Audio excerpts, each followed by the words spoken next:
नमस्कार विद्यार्थी मित्रांनो, मी अनुप नागपुरे आणि तुमचं एकदा सहर्ष स्वागत करतोय आपल्या या MCQ मॅरेथॉन मध्ये. मित्रांनो, आजचा जो व्हिडिओ आहे तो आहे महाराष्ट्र लँड रेव्हेन्यू कोड 1966 वरचा आणि थोडे कन्फ्युजिंग आणि इंटरेस्टिंग क्वेश्चन असतील या पर्टिक्युलर व्हिडिओमध्ये. आय होप तुम्हाला लास्ट व्हिडिओमध्ये सुद्धा आउट मार्क्स मिळाले असतील. या सुद्धा व्हिडिओमध्ये तुम्हाला कमेंट करून सांगायचं आहे की 15 ऑफ किती मार्क्स मिळाले आहेत ते. Clear? So let's have a first question. who is the chief officer entrusted with the local revenue administration of a तालुका? तालुक्याचा चीफ ऑफिसर कोण असतो किंवा with the local revenue administration कोण असतो? क्लियर? सो ऑप्शन्स आहे कलेक्टर, नायब तहसीलदार, additional collector की तहसीलदार. बघा, सिंपल आहे, खूप सिंपल आहे. क्लियर? एक्झॅक्टली तालुका लेवल म्हटलं किंवा तहसील लेवल म्हटलं तर कोण असेल? तहसीलदार असेल. म्हणून ऑप्शन डी करेक्ट येणार. आणि जर का डिस्ट्रिक्ट म्हटलं असतं तर कोण असतं? सिंपल होतं, कलेक्टर असणार होतं. क्लियर? म्हणून ऑप्शन डी हा करेक्ट येणार. Question 2. Which of the following officers may also be called as a sub-divisional officer as per the discretion of collector? Okay, कलेक्टरच्या मतानुसार किंवा तशा पद्धतीच्या स्टेट गव्हर्नमेंटच्या अप्रुव्हल नुसार कोणत्या ऑफिसरला सब डिव्हिजनल ऑफिसर म्हणता येईल? तहसीलदार, ऍडिशनल कलेक्टर, असिस्टंट और डेप्टी कलेक्टर, सर्कल इन्स्पेक्टर. पटकन सांगा.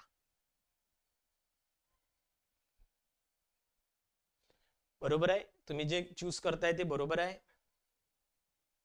Okay, so let's see. Proper व्यवस्थित सॉल्व करायचं आहे. प्रत्येक गोष्ट यामधली माहित असणं गरजेचं आहे. कोण कोणाला पॉवर कशा पद्धतीत डेलिगेट करतात ते सुद्धा तुम्हाला या पर्टिक्युलर व्हिडिओ नुसार तुम्हाला माहिती पडेल किंवा तशा पद्धतीची माहिती तुमच्याकडे असणं गरजेचं आहे. एक लक्षात ठेवा की कलेक्टर काय करतो? SDO ला अपॉइंट करतो आणि तशा पद्धतीचा चार्ज किंवा तशा पद्धतीने एकतर असिस्टंट और डेप्टी कलेक्टरला तिथे अपॉइंट करू शकतो. म्हणजेच काय, डिस्ट्रिक्टच्या अंतर्गत जो काही सब डिव्हिजन येईल त्याला जो काही ऑफिसर अपॉइंट केला जातो, सब डिव्हिजनल ऑफिसर कोण असू शकतो? तर असिस्टंट और डेप्टी कलेक्टर असू शकतो. म्हणून 2 ला C correct. Clear? Now next question. Which of the following officers can be appointed directly by the collector and not necessarily by the state government? Okay, tehsildar, naib tehsildar, circle officer, assistant collector.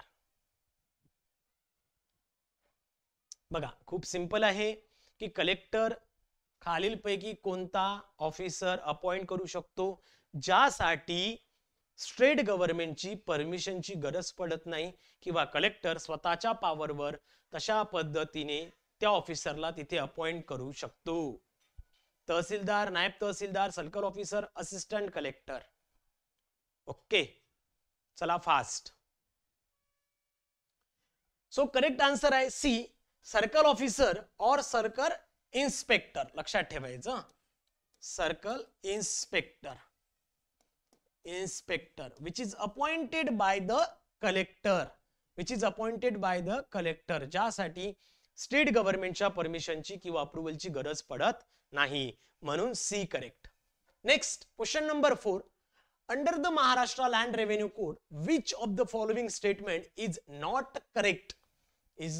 correct regarding survey officer and their appointments?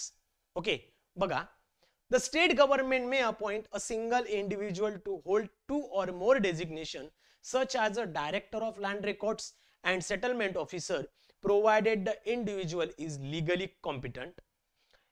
Survey Tahsildar may be appointed by the collector if empowered under the gazetted notification. Next, the state government may assign all or some powers of one survey officer to another officer within a defined local limits. Designations such as a deputy director or land records and district inspector of the land records can be issued for the officer appointed under the chapter 3. चला सांगा. बघा, जर का ज्याने proper अभ्यास केला असेल त्याला याचं क्लिअर आन्सर समजतं.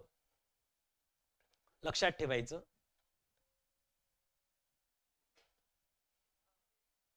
बघा, खरं तर the state government may appoint a single individual to hold 2 or more designation such as a, म्हणजेच काय, हे करेक्ट ऑप्शन आहे, एकदम करेक्ट आहे. एक व्यक्ती 2 लिगली कॉम्पिटंट जर का असेल तर त्याला अपॉइंट केलं जातं कॉम्बिनेशन ऑफ ऑफिसर्सच्या सेक्शनवर. Survey tehsildar may appointed by the collector if empowered or the gazetted notification नुसार. हा पण करेक्ट आहे. सर्वे तहसीलदार हा कलेक्टर नोटिफिकेशन थ्रू त्याला अपॉइंट करू शकतो. State government may assign all or some powers of one survey officer to another officer within a defined local limits. Exactly. Okay. State government तशा पद्धतीचं नोटिफिकेशन काढून ते powers delegate करू शकतात. Designation of such a deputy director of land records and district inspector of land record can be used for an officer appointed under the chapter 3.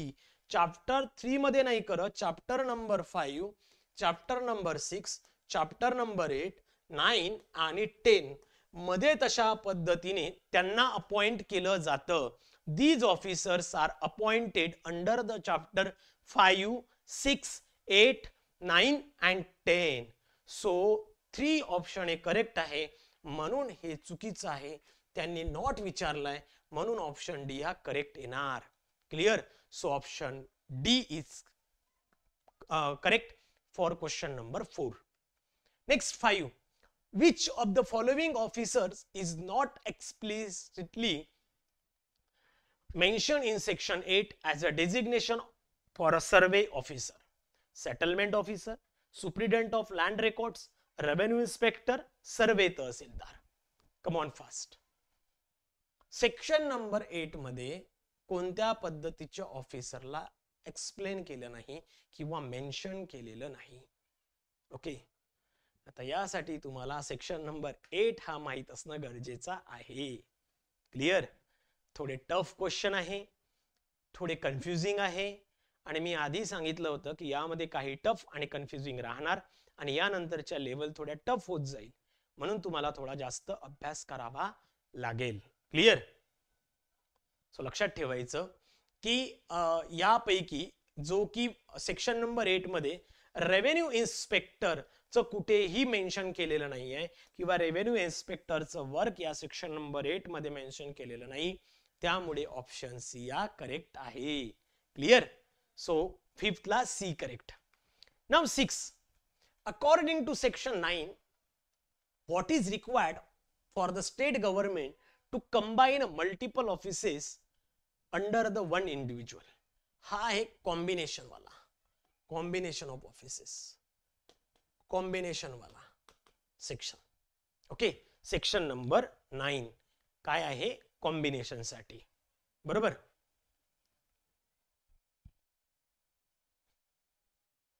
चला पटकन. Approval of collector, gazette notification, the person must be competent according to the law, consent from the director of the land record. Correct option आहे. बरोबर आहे तुम्ही. Simple होतं, खूप simple आहे. Option C हा करेक्ट येतो मित्रांनो. का बरं? कारण जर का एखादा व्यक्ती जर का as per the law legally competent असेल तर त्या केसमध्ये तो एक व्यक्ती 2 पद्धतीचे ऑफिसेस हँडल करू शकतो किंवा त्याला अपॉइंट केलं जाऊ शकतं. त्यामुळे सी करेक्ट क्वेश्चन नंबर 6 ला. 7 काय सांगतो? According to the explanation in section number 10, which of the following officer is not eligible to temporarily act as a collector? Okay. In case of power delegation जर करायची असेल तर temporary act किंवा collector म्हणून त्याला तुम्ही अपॉइंट करू शकत नाही as per the section number 10. म्हणजेच काय, तहसीलदार किंवा कलेक्टर जर का काही कारणास्तव किंवा जर का डेथ होत असेल तर त्यासाठी इन्चार्ज म्हणून कोणाला अपॉइंट केलं जातं, तर खालीलपैकी कोणता ऑफिसर हा अपॉइंट केला जाऊ शकत नाही? Assistant collector permanently posted in district, deputy collector designated as a assistant collector, officer primarily holding another designation but temporarily working as a assistant collector आणि ऍडिशनल कलेक्टर. या 4 पैकी कोण आहे? बघा, पहिल्या केसमध्ये काय म्हणतात? Assistant collector permanently posted in a district. जो असिस्टंट कलेक्टर आहे, जो परमनंट आहे त्या डिस्ट्रिक्ट मध्ये पोस्टिंगला, तो obviously collector as a in charge म्हणून होऊ शकतो.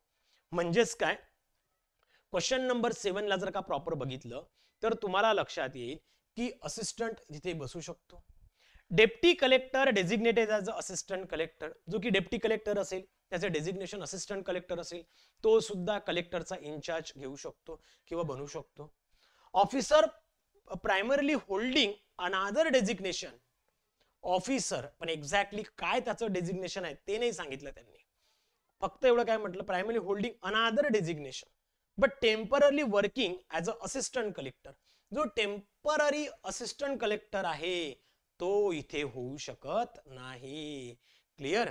त्यामुळे क्वेश्चन ऑप्शन सी हा येणार नाही. Additional collector is the correct one. Okay, म्हणजे ऍडिशनल कलेक्टर सुद्धा कलेक्टर होऊ शकतो. बघा कसं असते, एकतर असिस्टंट कलेक्टर, असिस्टंट किंवा ऍडिशनल किंवा डेप्टी, यापैकी जो कोणी हायर रँक असेल as per the higher rank, okay, तशा पद्धतीचा ऑफिसर तिथे ऍज अ इन्चार्ज किंवा टेम्पररी कलेक्टर म्हणून ठेवू शकतो. म्हणून ऑप्शन सी काय हे आपल्या याच्यात बसत नाही, म्हणून सी इज करेक्ट. त्यांनी नॉट विचारलाय म्हणून सी करेक्ट आहे. Clear? Question number 8, which of the following statements is true about the subordination of revenue officer.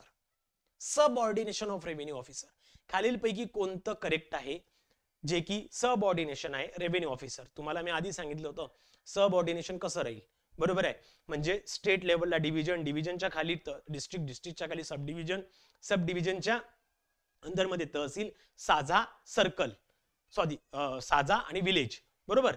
मग त्यांच्या तशा पद्धतीचे ऍडमिनिस्ट्रेटिव्ह. पण यापैकी कोणतं परफेक्ट आहे हे आपल्याला शोधायचं आहे. All revenue officers in the taluka are subordinate to the commissioner. तालुक्याचे सगळे सबऑर्डिनेट कमिशनरला करेल. Survey officers are always subordinate to the director of land records. Okay, all revenue officers are ultimately subordinate to the state government unless the direct otherwise. Revenue officer in a district are subordinate to the commissioner not to the collector. Revenue officer in the district, जेवढी revenue officer आहे डिस्ट्रिक्टचे ते कोणाला, कमिशनरला करतील असं म्हणतायत. चला सांगा question number 8. चला क्वेश्चन नंबर 8 खूप सिंपल आहे. आय होप आज थोडं तुमचं कन्फ्युजिंग जास्त होत असेल. क्वेश्चन नंबर 8 मध्ये काय आहे, क्लिअर सांगतोय, स्टेट मधले सगळेच रेव्हेन्यू ऑफिसर हे directly subordination of revenue subordination करतील डिरेक्टली टू द सबऑर्डिनेट करेल स्टेट गव्हर्नमेंटला. जोपर्यंत तशा पद्धतीचे डायरेक्टिव्ह देत नाही, तशा पद्धतीचं सांगितल्या जात नाही, तोपर्यंत सबऑर्डिनेशन फॉर्म तयार होत नाही. फर्स्ट करेक्ट काय लक्षात ठेवायचंय, all revenue officers are ultimately subordinate to the state government. कधीपर्यंत, अनलेस डायरेक्टेड अदरवाइज. जोपर्यंत तशा पद्धतीचे डायरेक्टिव्ह फॉर्म केले जात नाही तोपर्यंत सगळेच्या सगळे स्टेट मधले रेव्हेन्यू ऑफिसर सबऑर्डिनेट कोणाला करतील, स्टेट गव्हर्नमेंटला. क्लिअर? क्वेश्चन नंबर 9 इथे सी करेक्ट आहे. According to the section 13, a tahsildar can exercise the power of an assistant collector if, according to the section 13, tahsildar can exercise the power of an assistant collector if, tahsildar assistant कलेक्टरचे power किंवा तशा पद्धतीने तो त्या पद्धतीचं काम करू शकतो का, करू शकतो कधी. The powers are publish in a gazette, the commissioner delegate them, the collector delegates under the state government order, he assume charge temporarily during the absence. चला सांगा. Clear? The power are publish in official gazette मध्ये जर येत असेल तर, किंवा the commissioner delegate them, commissioner डिव्हिजनचा commissioner जर का तशा पद्धतीने पॉवर देत असेल तर, किंवा स्टेट गव्हर्नमेंट ऑर्डर देत असेल तर, किंवा he assume charge temporary during his absence, किंवा तो टेम्पररी चार्ज घेईल इन केस ऑफ अब्सेन्स. चला क्लिअर? क्वेश्चन नंबर 9 मध्ये क्लिअर आहे मित्रांनो, बघा लक्षात ठेवायचंय. जर का त्या केसमध्ये स्पेशल डिरेक्टिव्ह जर येत असतील किंवा स्पेशल ऑर्डर येत असेल गव्हर्नमेंटकडनं, त्याच केसमध्ये तहसीलदार हा असिस्टंट कलेक्टरचे पॉवर किंवा त्याचे वर्क एक्झरसाइज करू शकतो, अदरवाईज नाही. म्हणजे कधी करेल, जर का स्पेशल ऑर्डर येत असेल तर, ऑफिशियल गॅझेटमध्ये थ्रू नाही किंवा कशातच नाही. कलेक्टरला जर का तशा पद्धतीची स्पेशल ऑर्डर आली असेल तरच त्या केसमध्ये तो तहसीलदारला असिस्टंट कलेक्टरच्या पोझिशनला त्याचं वर्क एक्झरसाइज करू शकतो. क्लिअर? म्हणून 9 ला C correct. Question number 10. Which of the following statement is incorrect about the sub-divisional officer under section 34? Sub divisional officer विषयी खालील कोणतं स्टेटमेंट चुकीचं आहे? इनकरेक्टच म्हटलं ना. हा, incorrect. They perform collectors duty for their sub division. The collector may reserve certain power to himself. Collector may assign some power to the officers instead of SDO. They always have more power than the assistant collector. चार पैकी सांगा, पटकन सांगा. आज थोडं तुमचं confusing जास्त होत आहे, आय नो दॅट. आज कमेंट बॉक्स मध्ये कमेंट फार कमी येतील, कदाचित कमेंट्स कमी येतील. बघूया किती जण इमानदारीने आज कमेंट करतात. बघा, सब डिव्हिजनल ऑफिसरच्या बाबतीत सेक्शन नंबर 13 आणि सबसेक्शन 4 मध्ये काय सांगितलंय? कलेक्टर तशा पद्धतीने ड्युटी परफॉर्म करू शकतो, एक्झॅक्टली करेक्ट. किंवा कलेक्टर त्यामधले काही स्वतःकडे पॉवर रिझर्व करू शकतो स्वतःसाठी, exactly correct. Collector may assign some powers to other officer instead of SDO, हे करेक्ट आहे. They always have more powers than the assistant collector, इथे SD केस मध्ये चुकतंय. जो कोणी सब डिव्हिजनल ऑफिसर असेल त्याला असिस्टंट कलेक्टर, ऍडिशनल कलेक्टर किंवा डेप्टी कलेक्टर पेक्षा जास्त पॉवर असते असं काहीच नाही. Which is decided by the state government. तशा पद्धतीने त्यांची हायरार्की तयार होते आणि त्याच फॉर्मेशन मध्ये ते काम केलं जातं. त्यामुळे ऑप्शन डी हा चुकीचा आहे आणि त्यासाठी 10 साठी हा करेक्ट आहे. 11. Which of the following is not a function of talathi under the section 14? कोणतं नाहीये? Maintain the records of right, decide land dispute between the villagers, collect the land revenue, prepare the reports and notices for the state and central use. I know that सगळे जण आत्ता कशावर click करत आहे, पण तुम्ही चुकीचा विचार करत आहे.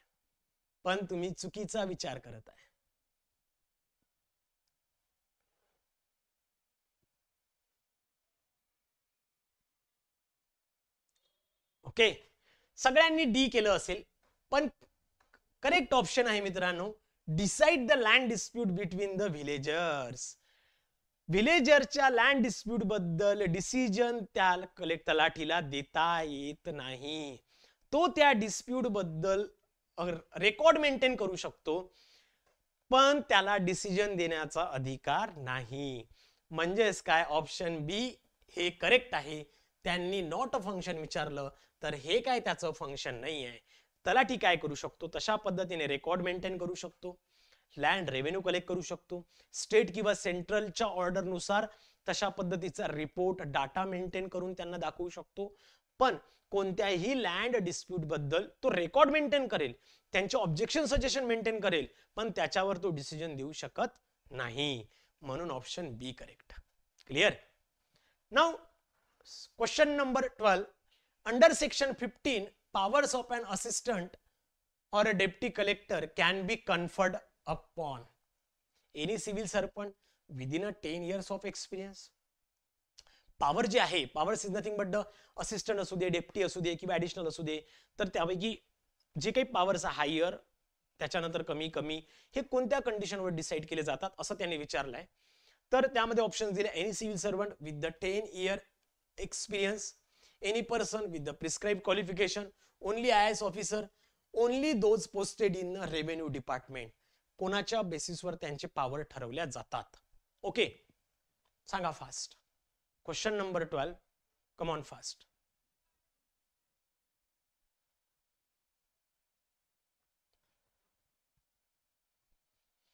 लक्षात ठेवायचं, as per the section number 15 काय सांगतो की एक्सपिरियन्स किंवा त्याचं IAS आहे किंवा बाबा कोणत्या डिपार्टमेंटला, रेव्हेन्यू डिपार्टमेंटला त्याला पोस्टिंग मिळाली यावर ठरत नाही, तर त्या व्यक्तीचं prescribe qualification as per the state government काय आहे त्याच्या बेसिसवर त्याचे पॉवर ठरतात. म्हणून ऑप्शन बी हा करेक्ट आहे. Clear. Next 13. If a person failed to comply with the written demand of a public money property under the section 17(2), what is the maximum period they can be confirmed in a civil jail? Okay, जर का एखादा officer असेल जो की public property असेल, public मनी असेल, ती जमा करत नसेल किंवा तो तशा पद्धतीने फेल ठरत असेल किंवा टाळाटाळ करत असेल, तर त्या केसमध्ये त्याला किती टाइम पिरियड साठी जेल घेऊ शकते? तर 7 days, 15 days, 1 calendar month until the compliance is made. सरळ आहे, त्याला maximum 1 calendar month, 1 calendar month पर्यंत तुम्ही जेलमध्ये ठेवू शकता किंवा सिव्हिल जेलमध्ये तुम्ही त्याला ठेवू शकता. त्यापेक्षा जास्त ठेवण्याचे अधिकार नाही.